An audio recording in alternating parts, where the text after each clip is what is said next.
Hi friends, मी विठ्ठल जोशी. या व्हिडिओमध्ये आपण 5 फेब्रुवारी 2024 रोजी जिल्हा व सत्र न्यायालयामध्ये लिपिक पदासाठी परीक्षा झाली. तर त्या म्हणजे जे काही पेपर झालेले आहेत त्याच्यावर मी ऑलरेडी कालच 2 व्हिडिओ अपलोड केलेले आहेत आणि त्याच्यामध्ये परीक्षेचं स्वरूप आणि प्रत्येकी व्हिडिओमध्ये एका व्हिडिओमध्ये 14 आणि दुसऱ्या व्हिडिओमध्ये 10 असे 24 प्रश्नांची उत्तरं त्या 2 व्हिडिओमध्ये दिलेली आहेत. ते 24 प्रश्न सोडून इतर 40 प्रश्नांची उत्तरं तुम्हाला या व्हिडिओमध्ये मिळतील.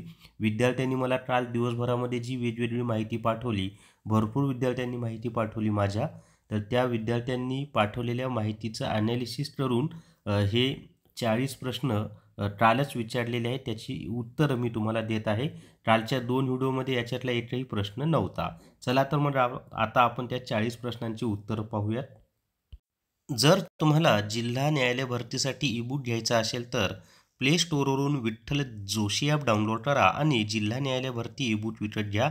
आणि जेव्हा मी हे सर्व प्रश्न पाहिले ना, कालचे 24 आणि आजच्या व्हिडिओमधील 40 म्हणजे 64, यातले बरेचसे प्रश्न आपल्या जिल्हा न्यायालय ई-बुकमधून जशास तसे आलेले आहेत.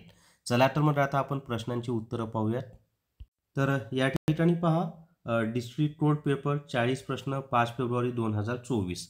पहिला प्रश्न आहे, मिंटोनेट कोणत्या खेळाशी संबंधित आहे? तर मिंटोनेट ही व्हॉलीबॉल या खेळाशी संबंधित आहे. अश्वमेध यज्ञामध्ये राजाने आहुती दिली या वाक्यातील अश्वमेध काय आहे? तर अश्वमेध यज्ञामध्ये राजाने आहुती दिली यामधील अश्वमेध हे म्हणजे घोडा असा त्याचा अर्थ होतो. त्याच्या पुढे पहा आता. त्यानंतरचा प्रश्न आहे, लूक रिकामी जागा the picture on the wall. तर या ठिकाणी ॲट हे प्रिपोजिशन वापरावं लागेल. Look at the picture on the wall असं ते येतं. त्यानंतरचा प्रश्न आहे, विरक्ती या शब्दाचा विरुद्धार्थी शब्द सांगा.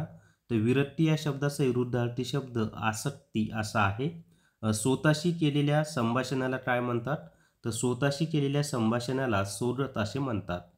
देशातील पहिले डिजिटल सायन्स पार्क कोठे आहे? तर आपल्या भारतातील पहिलं डिजिटल सायन्स पार्क तिरुअनंतपुरम या ठिकाणी आहे आणि ते केरळ या राज्यात आहे.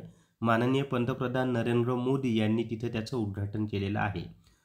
त्याच्या पुढे पहा, भारताचे पहिले वैयक्तिक ऑलिम्पिक पदक कोणी जिंकले? तर ठाश्याबा जाधव यांनी भारताचे पहिले वैयक्तिक ऑलिम्पिक पदक जिंकलेलं आहे. भगवद्गीता डॅश डॅशचा भाग आहे? तर भगवद्गीता हा महाभारताचा भाग आहे. सार्वजनिक रोजगाराशी संबंधित कोणते कलम आहे? तर कलम 16 हे सार्वजनिक रोजगाराशी संबंधित आहे. PDF चा फुल फॉर्म सांगा. तर पोर्टेबल डॉक्युमेंट फॉर्मॅट हा PDF चा फुल फॉर्म आहे. मिल्क ऑफ मॅग्नेशियाचे नाव सांगा. तर मॅग्नेशियम हायड्रॉक्साईड हे मिल्क ऑफ मॅग्नेशियाचे नाव आहे. मौर्य साम्राज्याचा संस्थापक कोण आहे? तर चंद्रगुप्त मौर्य हा मौर्य साम्राज्याचा संस्थापक आहे. व्यास व सतलज या नद्यांचा उल्लेख कोणत्या वेदामध्ये करण्यात आला आहे? तर व्यास व सतलज या नद्यांचा उल्लेख ऋग्वेदामध्ये करण्यात आलेला आहे. पुढे पहा, पहिली आशियाई क्रीडा स्पर्धा कोठे झाली? तर पहिली आशियाई क्रीडा स्पर्धा दिल्ली या ठिकाणी झाली 1951 मध्ये. दिल्ली ही आपल्या भारताची राजधानी. रायबोफ्लेविन कोणत्या जीवनसत्वाचे नाव आहे? तर रायबोफ्लेविन हे जीवनसत्व ब चे नाव आहे. पहिला प्राथमिक अर्बन कोऑपरेटिव्ह बँक अहवाल 2021-22 कोणी प्रसिद्ध केला? तर पहिला प्राथमिक अर्बन कोऑपरेटिव्ह बँक अहवाल 2021-22 RBI म्हणजेच रिझर्व्ह बँक ऑफ इंडियाने प्रसिद्ध केला आहे. मॅंग्रोव्ह वनात कोणता प्राणी आढळतो? तर मॅंग्रोव्ह वनामध्ये बंगाली वाघ किंवा बेंगॉल टायगर हा आढळतो. सुंदर वन आपण म्हणतो त्याला, सुंदर वनामध्ये आढळतो हा. त्याच्यानंतर पुराण आणि डॅश डॅश हे महर्षी व्यास यांचे संकलन आहे. तर पुराण आणि महाभारत हे महर्षी व्यास यांचे संकलन आहे. निशाणेबाजीत ऑलिम्पिकमध्ये पहिले सुवर्णपदक मिळवणारा पहिला भारतीय खेळाडू कोण?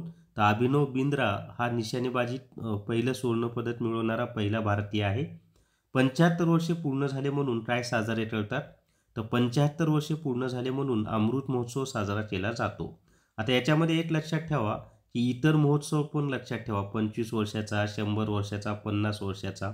25 वर्ष झाल्याची सिल्वर जुबली असते. हे सर्व व्यवस्थित लक्षात ठेवा. पहिल्या आशियाई खेळात भारताने किती सुवर्णपदके जिंकली?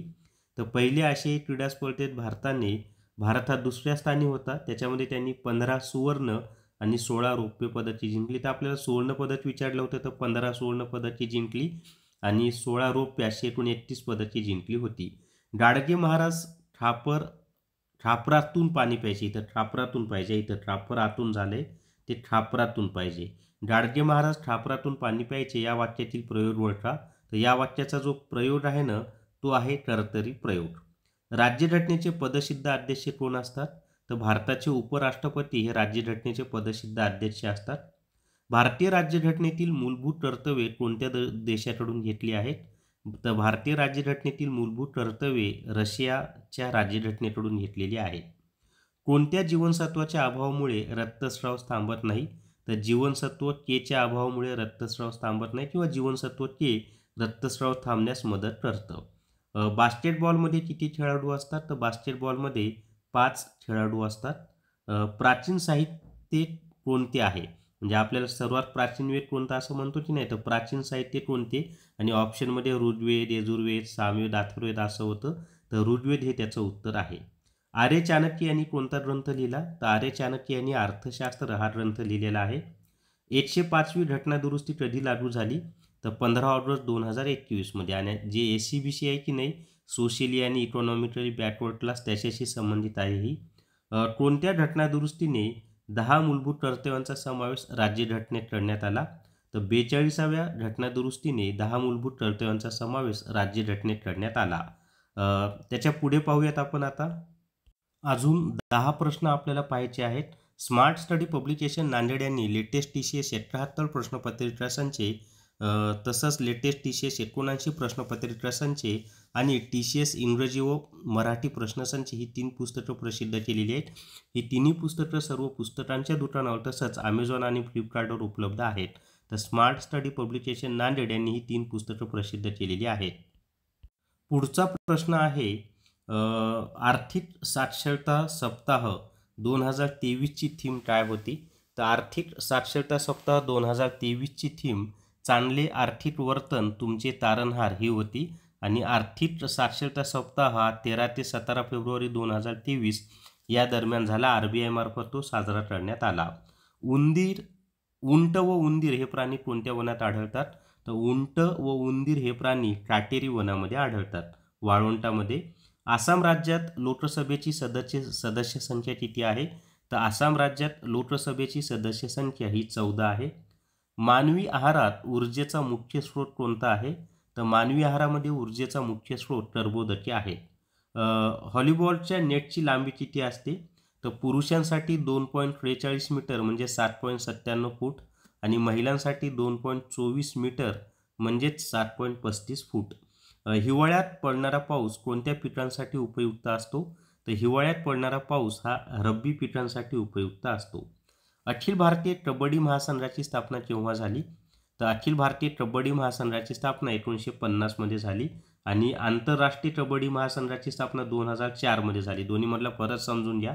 अखिल भारतीय कबड्डी महासंघाची स्थापना 1950 आणि आंतरराष्ट्रीय कबड्डी महासंघाची स्थापना 2004 मध्ये.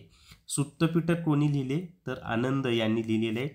बौद्ध धर्माचा सर्वात पवित्र ग्रंथ हे त्रिपिटक आहे, त्यापैकी एक आहे सुत्तपिटक. त्याच्यानंतर दुसऱ्यावर अवलंबून असणारा, तर त्याला आपण परावलंबी असं म्हणतो. आंध्र प्रदेशचे राज्यपाल कोण आहेत? तर अब्दुल नजीर हे आंध्र प्रदेशचे राज्यपाल आहेत आणि हेच सुप्रीम कोर्टाचे माजी न्यायाधीश सुद्धा आहेत. तर या व्हिडिओमध्ये आपण जिल्हा व सत्र न्यायालयाचे 5 फेब्रुवारी 2024ला आलेले 40 प्रश्न पाहिलेत आणि अजून 24 प्रश्नांचे 2 व्हिडिओ मी अपलोड केले, ते सुद्धा पाहून घ्या तुम्ही. जर तुम्हाला जिल्हा न्यायालय भरतीसाठी ईबुक घ्यायचा असेल तर प्ले स्टोअरवरून विठ्ठल जोशी ॲप डाउनलोड करा आणि जिल्हा न्यायालय भरती ईबुक विकत घ्या. याच्यातले बहुतांश प्रश्न या ईबुकमधूनच आहेत, चालू घडामोडी सोडलं तर. या व्हिडिओमध्ये एवढीच माहिती. या व्हिडिओला सर्वांनी लाईक करा, शेअर करा आणि Vitthal Joshi YouTube channel subscribe करा. Thank you very much.